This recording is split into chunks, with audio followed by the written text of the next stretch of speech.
So here's the algorithm here. I actually wrote it down. So I had to put a grid there so I could actually follow it because it was kind of getting jumbled up. So we have L, R2, B, L prime, R, U2, F2, L, B, D, U2, B, L prime, R2, B2, L prime, D2, U, L prime, B2, U2, R2, B, D2. Long algorithm, 25 steps long, but this algorithm, if applied to any scrambled cube on any axis or any orientation, it will turn the cube back into its solved state. So let's give it a try. So I got a cube here. I'm just going to give it a scramble because I don't have a scrambler here right now. And I think that should be good enough.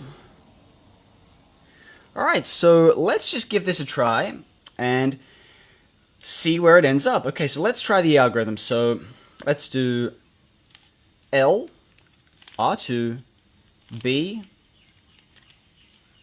L prime, R, U2, F2, L, B, D, U2, B, L prime, R2, B2, L prime, D2, U, L prime, B2, U2, R2, B, D2.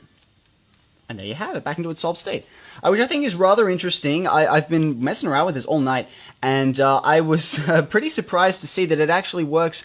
That's actually a very rare case where you get right to the end of the algorithm. Usually it will pass through its solved state at any given point on this algorithm, so you could probably get like 9 or 10 steps in. Usually it's around 14, 15 that the puzzle will be solved. Just to prove that this works, I'm going to do it again. So let's just do another scramble here. You can try this at home. You can try this at home right now. If you have a Rubik's Cube, then you can give this a try yourself. If it's already scrambled, then you can follow along with me and give this a try. So let's just do a load of scrambling here. Okay, so that looks pretty good. So let's give this another try. So L, R2, B, L prime, R, U2, F2, L, B, D, U2, B, L prime, R2. And it's already passed through its solved state, so you can see I've got B2, L prime, D2, U, and the rest of the algorithm still to go. So that is the nature of the algorithm. It's not like any other algorithm where it will cycle the pieces. The cube will pass through its solved state along this algorithm. Now this, they have some statistics with them. I haven't been able to find them, but basically if you get to the end of the algorithm and the puzzle hasn't been solved, then all you had to do is go full circle and just continue with the algorithm from L all the way through. And usually by the second time, sometimes it happens, you'll have to go through it a third time. But basically, if you just continue following this sequence, the cube will pass through its solved state whilst performing this algorithm.